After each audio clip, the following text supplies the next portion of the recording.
जय माता रानी। दोस्तों, नीता विक्रम चैनल में आपका स्वागत है। मैं हूं आपकी दोस्त नीता। जल्दी से माता रानी के नाम का जयकारा लगाएं। कमेंट सेक्शन में जय माता रानी अथवा ओम नमो भगवते वासुदेवाय, दोनों में से कोई भी एक मंत्र लिखिए। आपकी सभी मनोकामना ज़रूर पूरी होंगी, ऐसी मैं प्रार्थना करती हूँ। दोस्तों, साल 2020 अप्रैल माह की एकादशी का व्रत आने वाला है। आप सभी को ये व्रत कैसे रखना है, इस व्रत को रखने का क्या महत्व होता है, व्रत के दिन पे आपको क्या खाना है, क्या नहीं खाना है, किन नियमों का आपको पालन करना है, ये सभी बातें मैं आपको विस्तार से बताऊंगी। साथ ही साथ ऐसे कौन से 3 शब्द हैं जो एकादशी के दिन में शाम के समय यदि बोले जाएं तो उनके कारण आपके जीवन पे बहुत ही अच्छा प्रभाव पड़ता है। हर तरह की मनोकामनाएं श्रीहरि विष्णु स्वयं पूरी कर देते हैं, ये भी मैं आपको बताने वाली हूँ। तो दोस्तों, 18 अप्रैल 2020 की तारीख शनिवार सैटरडे का दिन है। इस दिन वैशाख माह के कृष्ण पक्ष की वरुथनी एकादशी का व्रत आप सभी को रखना है। दोस्तों, जो लोग व्रत रख रहे हैं वो इस उपाय को ज़रूर करें, और यदि आप दोस्तों व्रत नहीं भी रख रहे तो भी ये उपाय आप कर सकते हैं। कई बार लोग मुझसे पूछते हैं व्रत नहीं रख रहे हैं तो क्या हम उपाय कर सकते हैं। जी हाँ, बिल्कुल। पूजा पाठ आप जैसे भी करते हैं उसका पूरा फल आपको ज़रूर प्राप्त होता है। एकादशी तिथि का प्रारंभ हो रहा है 17 अप्रैल 2020 की तारीख शाम में 8:03 से लेके, और एकादशी तिथि की समाप्ति होगी 18 अप्रैल 2020 रात्रि में 10:16 पे। अर्थात दोस्तों, 18 अप्रैल 2020 की तारीख को जो हम एकादशी का व्रत रख रहे हैं, ये द्वादशी युक्त एकादशी है। इसे बहुत ही उत्तम बताया गया है। गृहस्थ लोगों को और सभी लोगों को इस एकादशी पे व्रत रखने से उत्तम फलों की प्राप्ति होती है। दोस्तों, एकादशी का व्रत रखने से कई तरह के पापों से मुक्ति मिल जाती है, जो कि मैं आपको आगे आने वाले वीडियो में बताने वाली हूँ। इस एकादशी का पारण आपको कब करना है, सबसे पहले आप ये जान लीजिए। एकादशी का व्रत रखने के बाद अगले दिन यानी 19 तारीख को सुबह के समय 6 बजे से लेके 8:32 के बीच में एकादशी के व्रत का पारण करना चाहिए, यानी अन्न ग्रहण करना चाहिए। ये ताज़ा बना हुआ कोई भी भोजन आप ग्रहण कर सकते हैं। दोस्तों, एकादशी के व्रत का नियम 3 दिन का होता है। जो लोग इस व्रत को करते आ रहे हैं उन्हें पता है, दशमी, एकादशी और द्वादशी तक इस व्रत को रखने का नियम होता है। सबसे पहले हम वैशाख कृष्ण पक्ष की वरुथनी एकादशी के विषय में जान लेते हैं। एक समय की बात है, धर्मराज युधिष्ठिर जी ने कहा, हे भगवान, वैशाख मास के कृष्ण पक्ष की एकादशी का क्या नाम है, उसकी विधि क्या है और उसके करने से कौन से फल की प्राप्ति होती है, आप विस्तार पूर्वक मुझसे कहिए। श्री कृष्ण भगवान कहने लगे, हे राजेश्वर, इस एकादशी का नाम वरुथनी है। यह सौभाग्य देने वाली है, सभी पापों को नष्ट करने वाली है, अंत में मोक्ष देने वाली है। इस व्रत को यदि कोई अभागिन स्त्री करे तो उसको सौभाग्य मिलता है। वरुथनी एकादशी का फल 10,000 वर्ष तक किए हुए तप करने के बराबर होता है। कुरुक्षेत्र में सूर्य ग्रहण के समय 1 मन सोने का दान करने से जिस फल की प्राप्ति होती है, वही फल वरुथनी एकादशी का व्रत करने से मिल जाता है। वरुथनी एकादशी के व्रत को करने से मनुष्य इस लोक में सुख को भोग कर परलोक में स्वर्ग को प्राप्त करता है।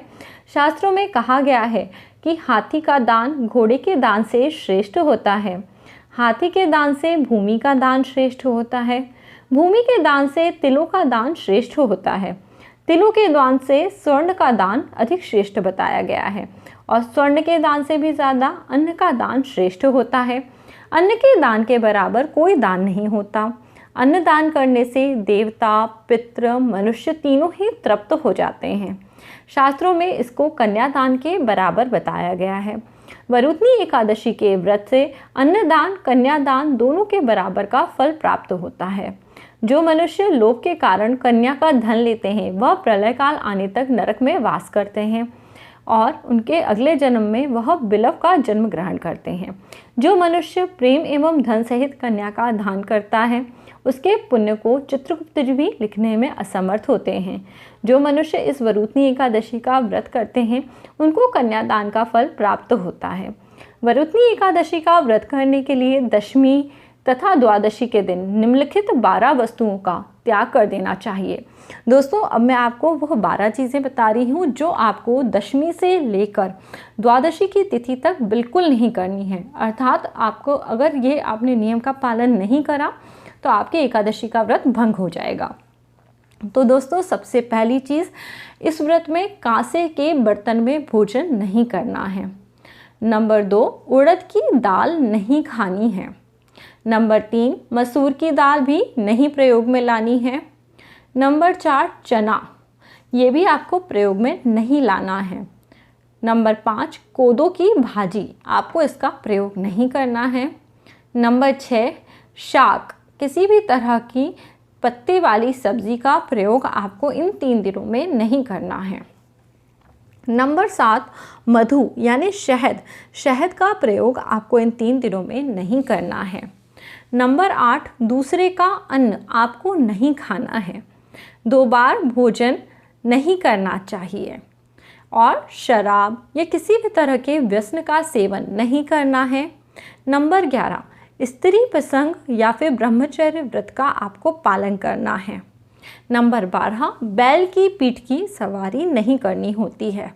दोस्तों सुनने में तो ये बहुत ही साधारण से नियम लगते हैं, पर जाने अनजाने में यदि आप इन नियमों का पालन नहीं करते हैं तो वरुणनी एकादशी का फल आपको नहीं प्राप्त होगा।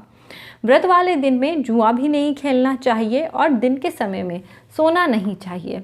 दोस्तों व्रत के दिन पर पान नहीं खाया जाता, दातुन नहीं करी जाती। खासतौर पे दोस्तों व्रत के दिन पे किसी भी तरह से पेड़ को नहीं तोड़ा जाता है। दूसरे की निंदा नहीं करी जाती, चुगली नहीं करी जाती। किसी भी तरह की हिंसा नहीं करनी चाहिए, क्रोध नहीं करना चाहिए, झूठ नहीं बोलना चाहिए। इस तरह के सभी तरह के दुर्गुणों का त्याग करना चाहिए, वरना आपका व्रत ज़रूर ही खंडित हो जाता है। इस व्रत में दोस्तों नमक, तेल, अन्न इत्यादि सभी चीज़ें वर्जित होती हैं।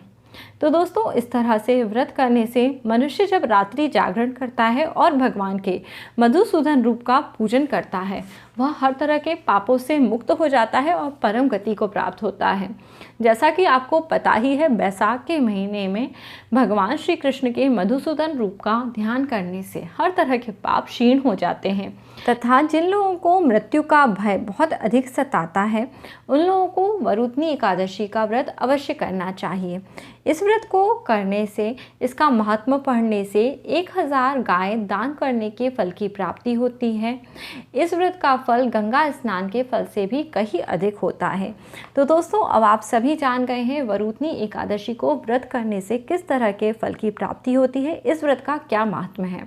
अब जो लोग मुझसे पूछना चाहते हैं मैं उन्हें बताती हूँ एकादशी के दिन पे आपको क्या खाना है। दोस्तों एकादशी का व्रत यदि हम करते हैं उस दिन वैसे तो बहुत सारे लोग निर्जला व्रत रहते हैं, निरा आहार व्रत रहते हैं, परंतु कई लोग खा के व्रत रखते हैं। तो इस दिन पर आप खरबूजे का जो फल है उसको खा सकते हैं और इसके अलावा भी कोई अन्य फल यदि आप खाते हैं तो वो भी आप फलाहार में ले सकते हैं। आलू, दूध की बनी हुई कोई भी चीज़ आप इस व्रत में खा सकते हैं। दोस्तों एकादशी के दिन पर आप एक दिन पहले ही इस व्रत के नियमों का पालन करना शुरू कर दें। दशमी की तिथि में रात्रि को भोजन न करें, अपने मुंह को बहुत ही अच्छे से साफ करें और उसके बाद आप इस व्रत को प्रारंभ कर दें।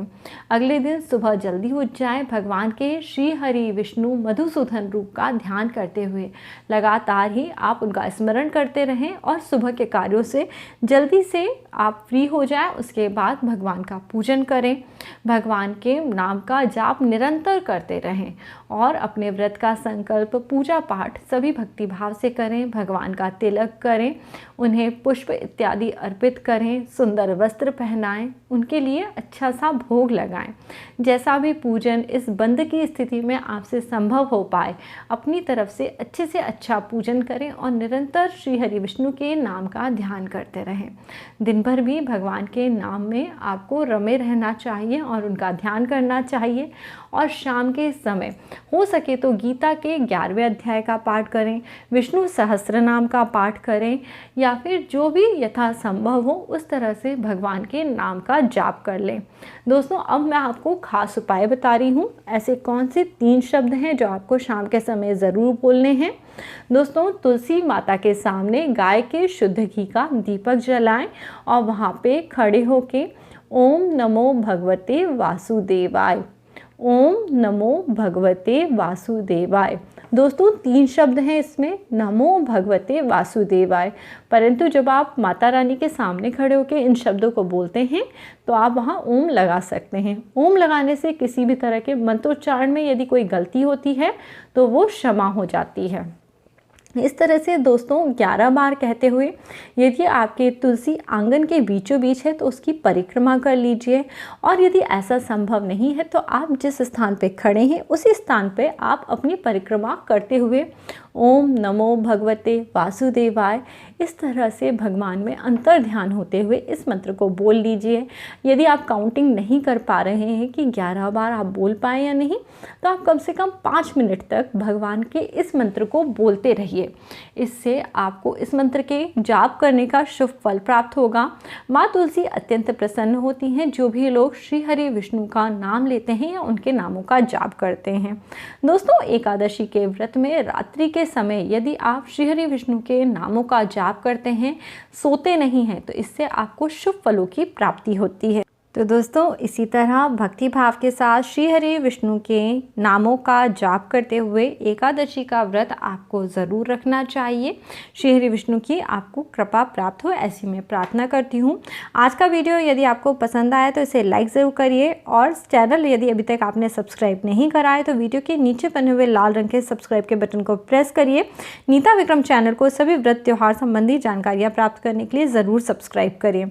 इसी तरह मेरे साथ जुड़े रहिए। अगली बार फिर आपसे मिलती हूँ, तब तक के लिए नमस्ते दोस्तों। अपना ख्याल रखिए, अपने परिवार का ख्याल रखिए।